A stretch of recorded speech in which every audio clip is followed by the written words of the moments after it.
system. Good afternoon. This is Tuesday, July 23rd, 2024. It is 6:08 p.m. and I'd like to call this meeting of the Groton Board of Education's Policy Committee to order. Our first order of business is going to be a review of the minutes of June 11th. Bev, have you had a chance to look at that? Would you like to make a motion?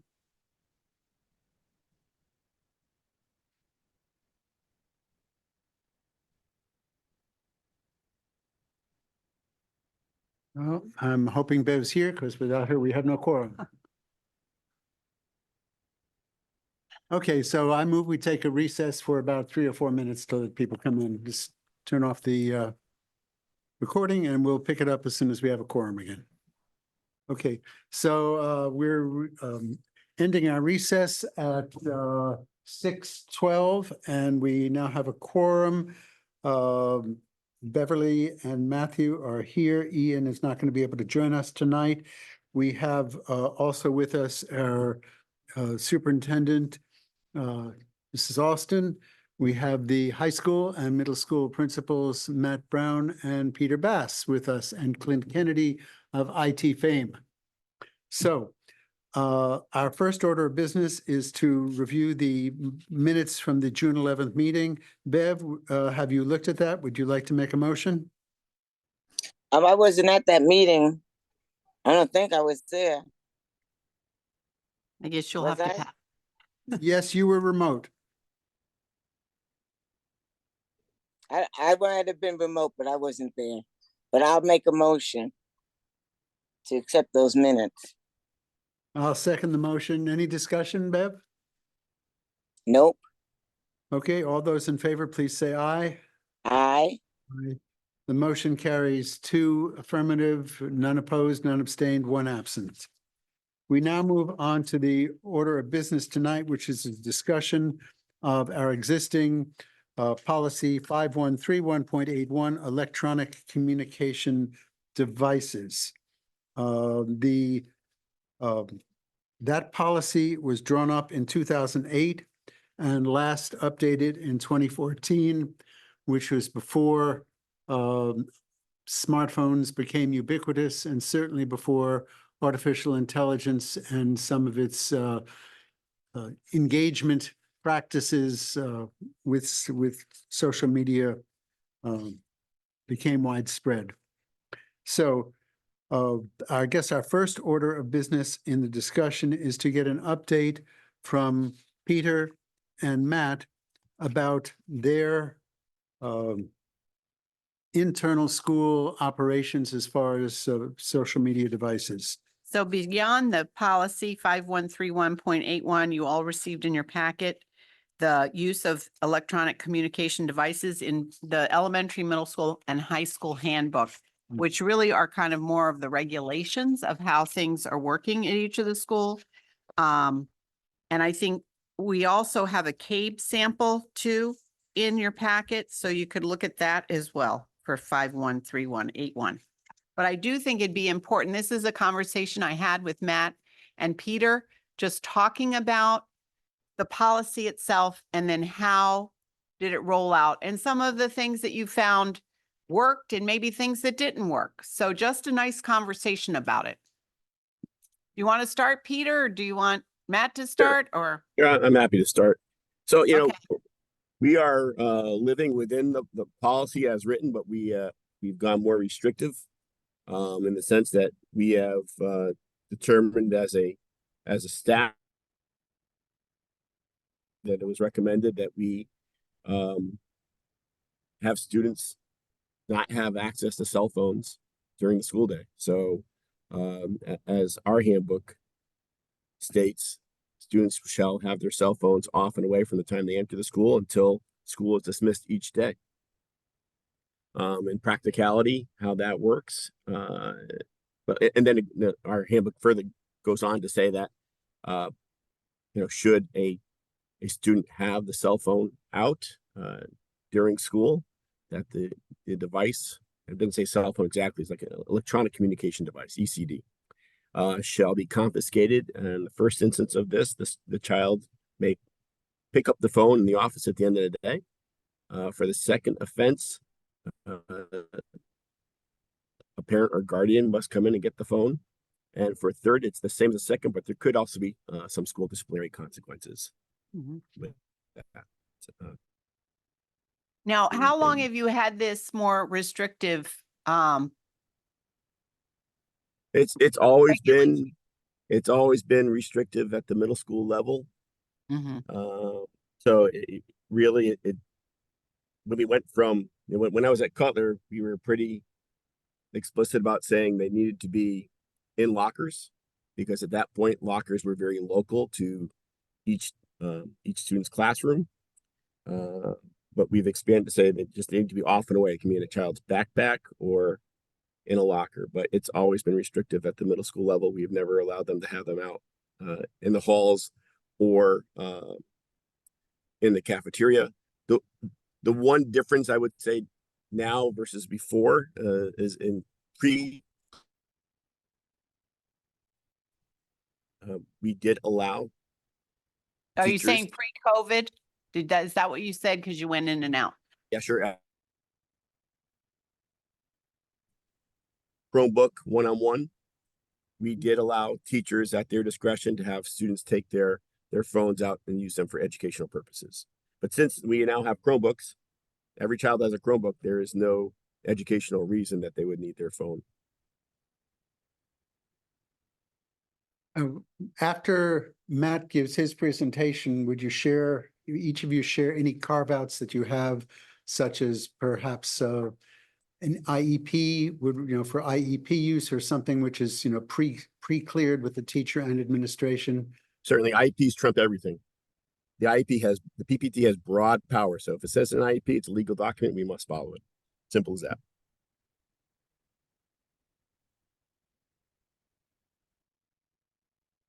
Can I just ask you, Peter, before we move on to Matt, how often would you say students have to go down to the office the first time versus go a second or a third and get it confiscated and parents have to come? Does it happen regularly, not so regularly, sometimes? I can share that we have a lot more first time instances than we have second and third time instances. So it is I think it works to the extent for most students. And then we have some frequent flyers who sometimes just having a tough time getting the message. Yeah. But their parents, their parents aren't thrilled with them for having it out because it wasn't like they didn't have a chance a couple of times already. So are the parents supportive of this policy and having to come in, or do they get upset? By and large, the parents are supportive. It's been in place for some time now. The only issues that we have sometimes is that if it can be a hassle for the parent, but we try to work with families as best we can when it comes to those situations. Peter, when did this more restrictive policy come into effect? Approximately. I'm sorry, I lost you there due to internet connection. What come into effect? When did the more restrictive policy come into effect? To 22, 21? Specifically when we went to one-on-one Chromebooks. So the fall of, we went out the spring of 2020. We instantly went to one-on-one Chromebooks, right? So I would say it was the fall of the 2020-21 school year. And that's when they all came together at Groton Correct. Middle, right? Correct. So Slowly but surely. So have you any anecdotal or personal observation on how students received these new restrictions at the time, and how that's evolved over the last 4 years?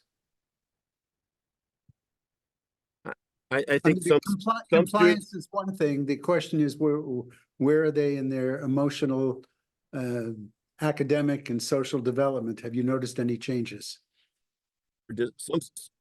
some students were disappointed that they couldn't have them out for purposes of music, because sometimes teachers would let them use them to listen to music while they were working, which I wasn't personally crazy about, because our experience showed that students wouldn't just have them out for music. They would Mhm. get distracted and start texting or go on social media. But I think because we deal with adolescents at the point, at least so far historically in our society, and some of the literature you shared, Matthew, proved this out in terms of the research. And about 50% of 10 and 11-year-olds have cell phones across the country, and I would say that's probably true for Groton Middle School students as well. So they are just getting their cell phones when they first arrive to us. So having less of an emotional issue for them, it becomes the norm from almost day one. I mean, I know that some students are getting them in the elementary level, but for the most part, we are meeting them at square one. So I think it's less of an emotional impact for them. Mhm. The figure I thought I heard you say was about 50% when they're coming in. Yeah, that's a rough number, and as I mentioned, I can't remember which report you shared, Matthew, but that was what was indicated for sixth grade. Okay. Matt, you want to talk to us a little bit about cell phone usage at the high school, and maybe there were some shifts, I think, pre-COVID to COVID. You might want to talk about what that looked like and then how it's working. And Yeah. So I'll talk about currently our expectations at Fitch High School are that the cell phones um, cannot be used during instructional time. So they are allowed in the halls during passing time and in the cafeteria, and then even in the library if it's an off block and so forth. We also at the high school have allowed teacher discretion. There are teachers that have some creative ways to use the cell phones in the classroom on certain lessons and so forth, like in science and so forth. We do always ask that teachers try to use the Chromebooks as much as possible. They have said that the cell phone is useful at times if a Chromebook's not working, and instead of just delaying the instructional time for that student, the phones have been used from time to time. Our policy is that it's just during passing time that they can be used. I will say that we are not doing a good job policing them in the hallways. Not everybody's consistent about making sure phones are put away if they're like going to the bathroom or so forth. They can be seen going in the hallway, looking at their phone, and often have to be asked to put the phone away. Our policy is that when a student is first seen with the cell phone out, when it shouldn't be, they're asked to put it away. And as long as they politely put it away, that's the first reminder. After that, if there's a second offense, the phone is confiscated. They get an hour-and-a-half detention, and a call is made home. If there's another offense after that, the phone's confiscated. They get a 3-hour detention, and they can pick up the phone at the end of the day. And then any offense after that, the parent has to come in, as Peter said, with his policy, and the students end up getting a Saturday detention for that. We have some students where there's even, we still have issues with the phone, and we come to a parent, teacher, and admin agreement that the phone needs to be turned in every day and picked up every day for those that really have a hard time handling having the phone on them. But that's really what our policy is in its current state. Prior to COVID, we were, I think, in a good place of being really, really strict, and we set up parent meetings and really, had good discussions and set the tone that the phone would not be out at all. That was probably around 2016, 2017. Since then, it has been more laxed. And I think, we've had discussions even prior to this meeting at the start of the summer about really kind of honing it back in and going, strictly by what our expectations state in the handbook, because we do have an issue. And I think if we were to follow the expectations that are spelled out in our handbook, I think we'd have more success in having, the kids get more attentive and not get distracted by their phones and have the social emotional effects of the cell phone. So that's really where we're at right now. It has gotten more lax since I'd say 2019, 2020. And really that's where we're at right now. How many times do you think kids have had these different disciplinary actions? Or do they most of the time just put it away the first time and you don't have to remind them? I would say most often they put them away. I'd say 10%, less than 10% of the kids, don't oblige to those requests, and we have issues.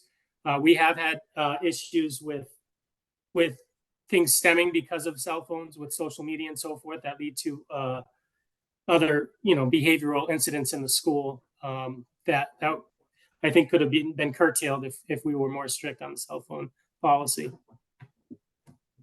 I mean, even to the event in both schools of taking film and videotaping kids doing inappropriate things, sometimes even in the bathroom, and you all get then this information coming from other kids if it gets released. Correct. So, No, and 100%. And like what, for us, we then have to curtail and say, that it's inappropriate use of technology. Whereas Peter can simply say the phone shouldn't have been out. Why for the middle school, because the policy is the phone is not out. There's no reason for it to be out anyway. So you could address a incident right there right away. Whereas we do have incidents where things are inappropriately videotaped and so forth. the confiscation too, I know has caused some aggravation and even some injury. If Yep. kids have it pulled from them, that. Yeah, it our sometimes policy is our heightens their teachers are not anxiety. to, our policy is not to have the teachers take a phone away from a student. We have a security member escort the student to an admin office, and then Okay, the phone is Yeah. confiscated. I think that's the same for you, right, Peter? You do the same thing? Yeah, we're similar in that, and we direct our teachers, if the phone is out, to get on the school phone, go to the phone, call the office, and request a safety officer to come and get it.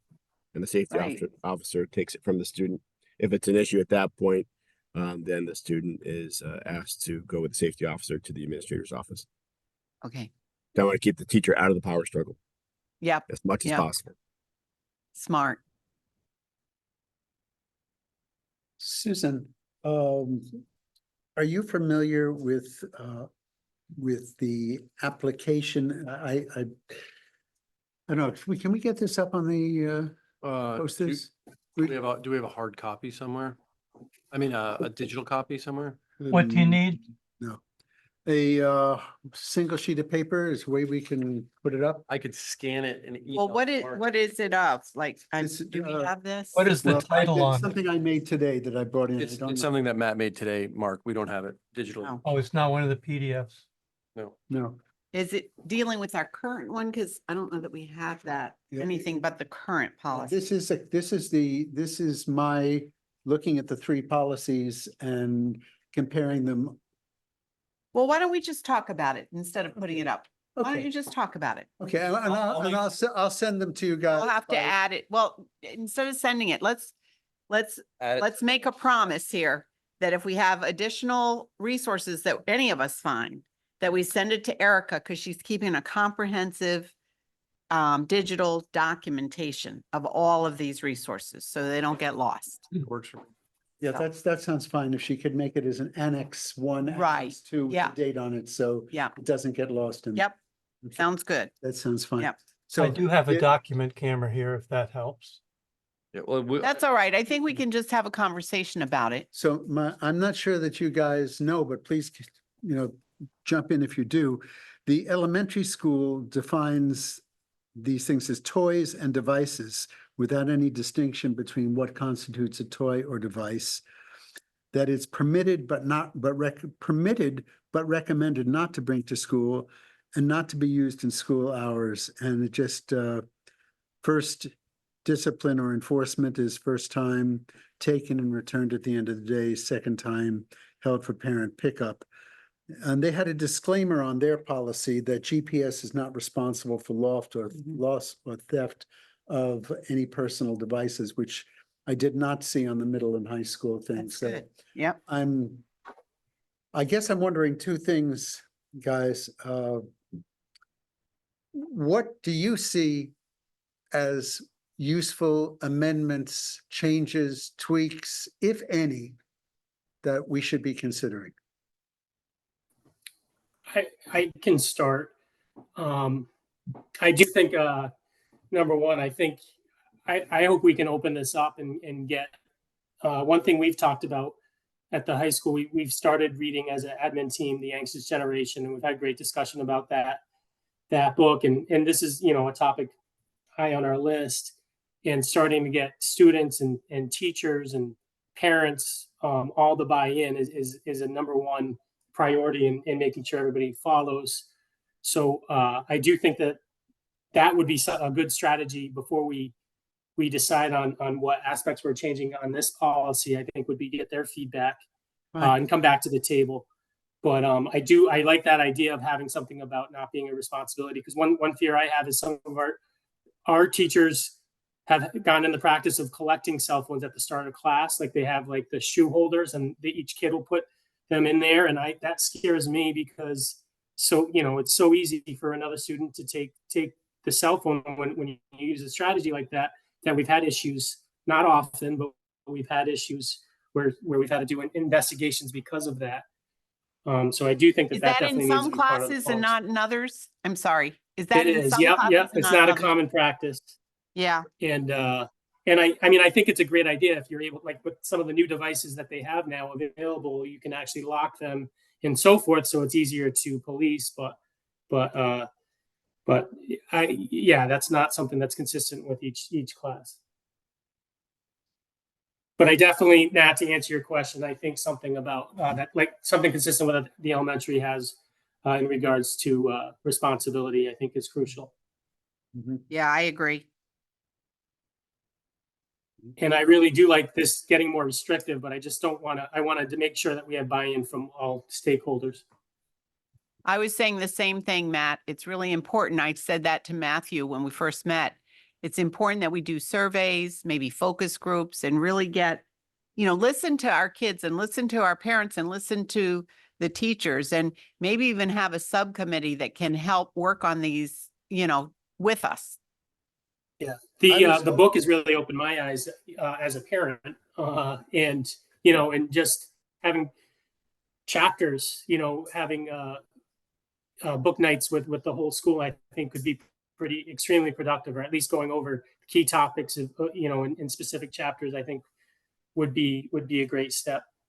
I don't want to belabor this. And I mentioned this to Susan the other day, but Jonathan Haidt is a very controversial author. And although as a parent, I agree with much of what he says, there is also some fairly serious criticism of the book. So I don't disagree, Matt. And I think it would be helpful as a resource, but I also would want to make sure that we share some of the criticisms, Yeah, I the was just about. intellectual criticisms of it as well. If you have something along that, let's get that into the annex as well. Yeah, I think you did say you had I some do. things you're going to I'm forward. happy to us. take that as an action item to a thoughtful Absolutely. critique of it. Yeah. Absolutely.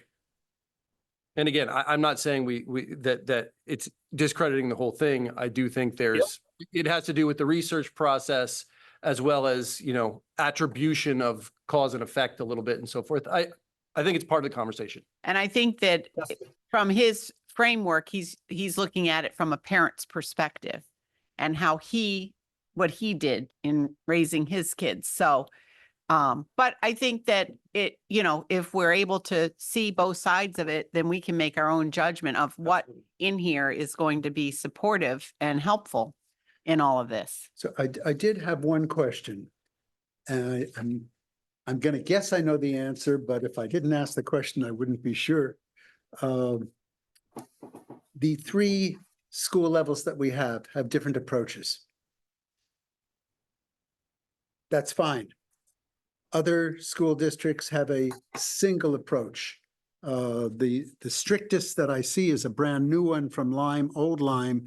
They adopted this June 5th.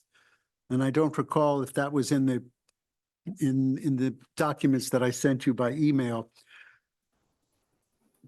No electronic communication device is to be allowed. All electronic communication devices are prohibited in Region District 18 school buildings and during school-sponsored activities, meaning if your baseball team is in Hartford, no cell phones.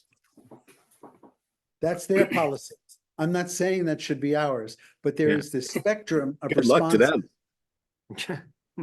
I mean, I think that I think that's quite humorous because as a parent in Region 18, it's the first time I've heard this.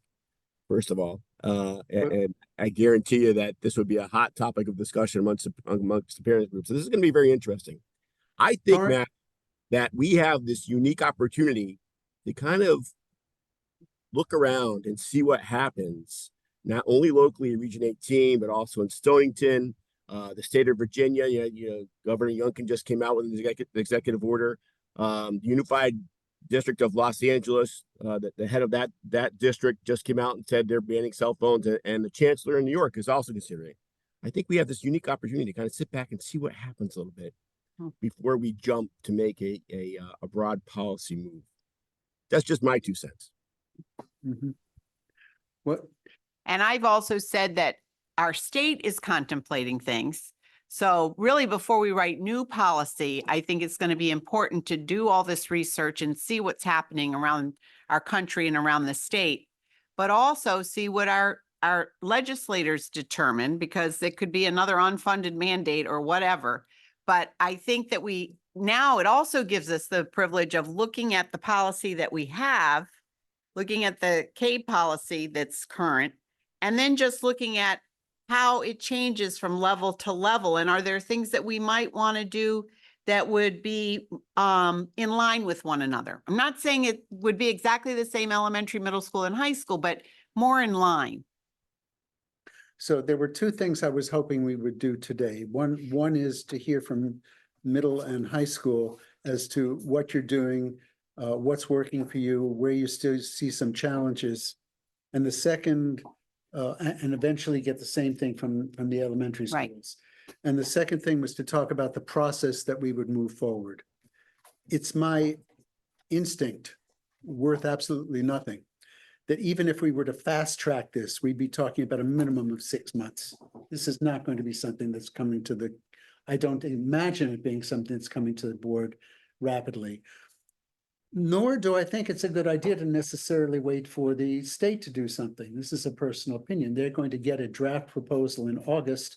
They're not going to make a decision in August or September, or maybe not even until next spring. Right. So if we find some things we would like to change that we think are useful, that are more important than waiting, we can always make a change and come back 4 months later when something is changed by the state and get in line with the state rather. But if I'm hearing Matt correctly, and probably Peter feels this way, and I know I do, of really talking to our families and our kids and our teachers about things that could be tweaked along the way if it becomes more restrictive or whatever. I think that would be a good starting place. I agree completely. My hope would be, I wanted to get some feedback from Bev and Ian, as well as principals. I would love to see 1 or 2 teachers, maybe chosen by the union, maybe chosen by the principals. And that's an administrative decision, to sit with us as non-voting members on an ad hoc basis for the purpose of just this discussion, not for all policy matters. And I would like to see 1 or 2 parents. Maybe we could draw some from PTOs, So we had parental input from the beginning. And then I would trust you, Matt, on your judgment as to whether we should actually have the students select one representative for them to sit in on us to represent how they feel things are at the high school. Peter, I don't know if they're mature enough to do it at the middle school, that's your call, but I'm certainly open to your judgment. We've got some mature middle schoolers.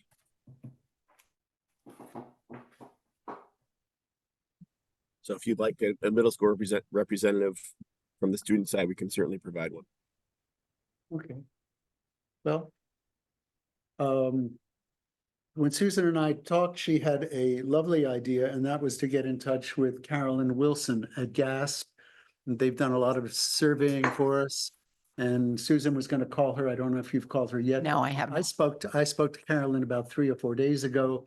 She's interested. I did not make a specific ask of her. I asked her to reflect on what she thought would be of interest to her and how she thought there might be some synergies. And she said she's looking forward to your phone call, Susan. Well, I think too, because of the addiction nature of this, Mhm. unfortunately, and I know that I always get a report on if I've got more screen time or less screen time, and I always pay attention to that, and I actually did a pretty good job on vacation, I'll have you know. I hope you realized that you didn't get a whole lot of emails from me. But anyways, I think that she could be a good resource too, to sit on a committee too, as well. But also in helping us structure these surveys, similar to how they do it for their their drug and alcohol surveys. So Bev, I would be grateful for your input. You have a lot of experience on the board. You have teaching experience. And you've been in this community far longer than many of us.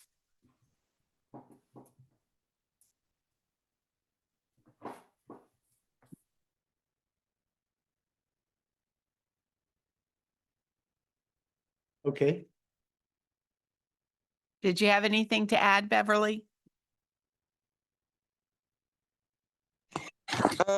No, not really. The only thing I would say is that Matt should start enforcing the policy. That would be very helpful if he enforced the policy at the high school. I would say we do enforce the board policy.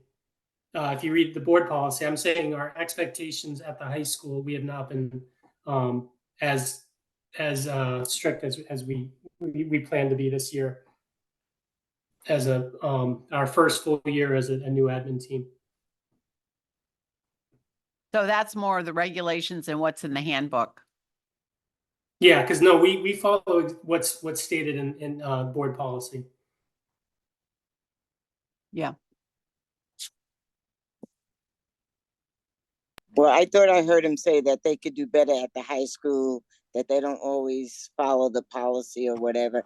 I'm in and out, so maybe I'm not hearing correctly. But No, Beverly, what I was saying, we could do better with our cell phone expectations that are in our student handbook, which are more strict than what's written in the Board of Ed policy. Is that something If that that makes- you could contemplate with starting with either your chairs or with your faculty to have a conversation with them just to get their insight on these things? Yeah, no, our plan is to go over, this is going to be part of our opening professional development, is to have this be one of our, similar to last year when we did like our little mini sessions on different things on consistency and accountability. This is a focus area for this year. Good. Jay posted a request on the chair's listserv with CABE, asking if any districts had recently dealt with this issue, and if so, would they share their experience? And if a district had dealt with it in recent years, would they share what worked and what didn't work? And we got a very nice letter from Torrington saying that it was a little rough at first. They do not allow phones in the buildings during school hours, or I'm not sure if it was in the building or no use at all during school hours. They were not in the halls, not in lunch period. They were looking for for students to have more human face time during the periods for their social development. They said they had some real challenges at first, but they're 2 years into, I'm confusing middle and high. They're 2 years into one and 3 years into the other between middle and high school, and that they've had a lot less discipline. The kids seem a lot happier and the families seem to be happier as well. We had even said the transition of Peter's 8th grade into 9th grade is another golden opportunity because they're used to this stricter application of the policy.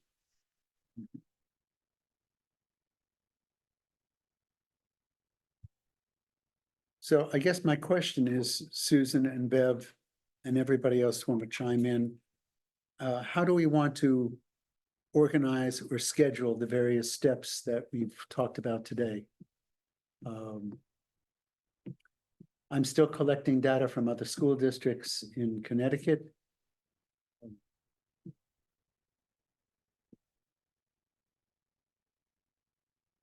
I feel like I saw a CABE webinar on this too, so there could be some kind of a webinar that we could participate in.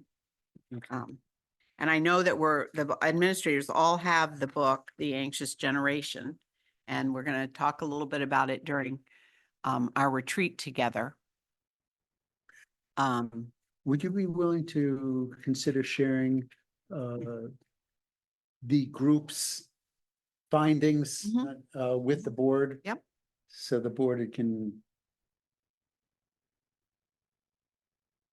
When is your retreat? The 20th of August. So that actually is possible for the August board meeting? Or is that too much It'd be pressure on you? quick turnaround time, but I could see what I could do. Okay, yeah. and if it doesn't work for Yeah. August, we'll do it September. Yeah, that's fine. Okay. Mhm.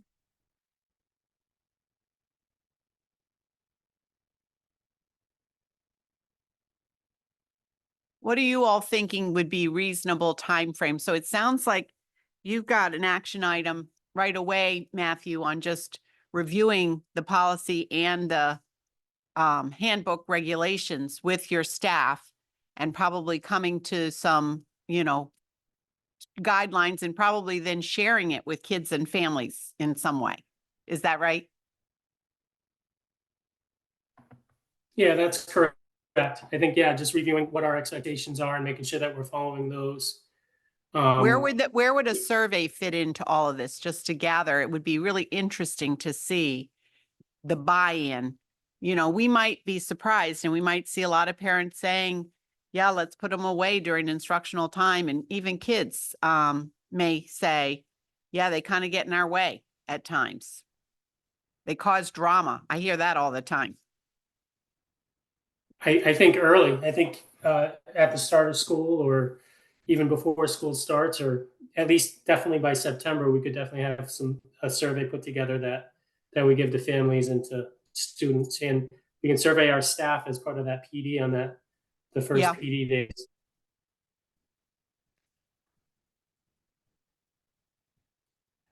I think a big discussion right now in our board policy, it does say supervising teacher can grant permission. And I think that's got to be the conversation about where we want to go with our policy. And I think that's what right now we're allowing it if the teacher grants permission, but And there's some inconsistencies with that, right? And some kids exactly. see that Yep. It's hard for inconsistency as a big students. loophole. Some teachers allow it and then they go to another one and it's completely strict.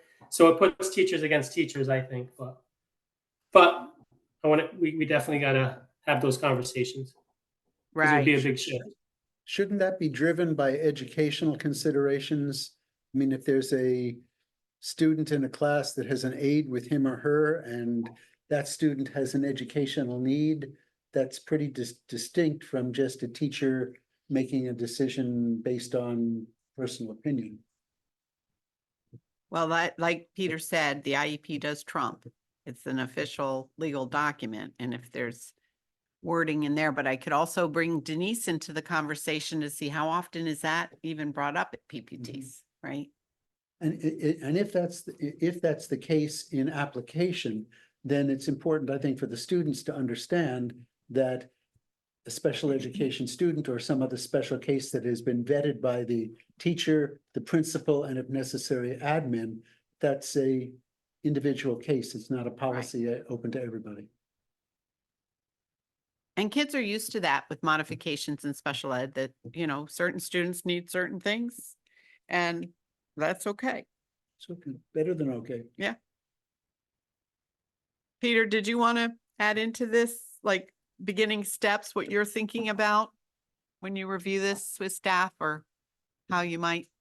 Honestly, I don't really have much to review with staff other than that the board is looking at the policy and for possible revisions, and they're going to look for some input. Okay, I don't intend to change what we're doing to start the school year. no, that makes sense. Were you planning to do anything with the incoming, I'm sorry, it would be, Matt's gonna be having the incoming ninth graders. Do you see any change with this new cohort coming up? I don't, I mean, it'll definitely be a point of discussion when we have our ninth grade parent meetings and orientation. We have thought, I don't think it makes sense to have just one grade have a different policy than other grades. I get the opportunity because they're used to a certain policy, but it'd be very difficult in a high school where a lot of times you have different grade levels and different classes and so forth to enforce it one class at a time. Yeah, that makes sense. Understood. Yep. We did discuss that though. Okay. And sixth graders coming into the middle school, it's probably not much different because I don't think they're allowed to have them out in elementary school either. I can't imagine. So, Well, I'm very grateful for you folks for having come this evening. Clint, do you have any input? I think we should be methodical with this. And I did take some time to look at the CABE samples, so I would like to see what the state ultimately comes down with based upon the CABE sample. So did I- did you see anything in the CABE sample that could inform ours? Because ours is really short and sweet. I do. I think it's worthwhile. And I think when we get to the point where we talk about we've collected information, we've collected data and feedback, and we start talking about what actual modifications we may be proposing, I think the CABE sample, for my money, is a good place to start. It already addresses a few of the topics we've talked about tonight. I don't think we go into it now, but certainly in the future, that's a good place to. That could be a nice next And here's meeting. a Pennsylvania, the CABE equivalent from Pennsylvania. Was gonna throw it back at time. Just make sure if it's something new that, oh, I've got it. So that would be my, Just that would perfect. You be gave my it. only additional contribution. And I'll take that other sheet that does the cross, because I think I wrote on it. You have, I wrote on mine. I do. Do you have an extra copy for me? Not more than 1,000 copies. All right, thank you. Thank you. Thank you, gentlemen. Bev, anything else you want to bring up this evening? No, thank you, Matthew. Okay, well, Andrea's not here, so I'm going to turn to you, Bev. Motion to adjourn. Thank you, Second. Beverly. All in favor? Aye. Aye. Thank you. Aye. Thank you. I very much. appreciate your time. Okay, This was a thank good you. way to get Take care. started.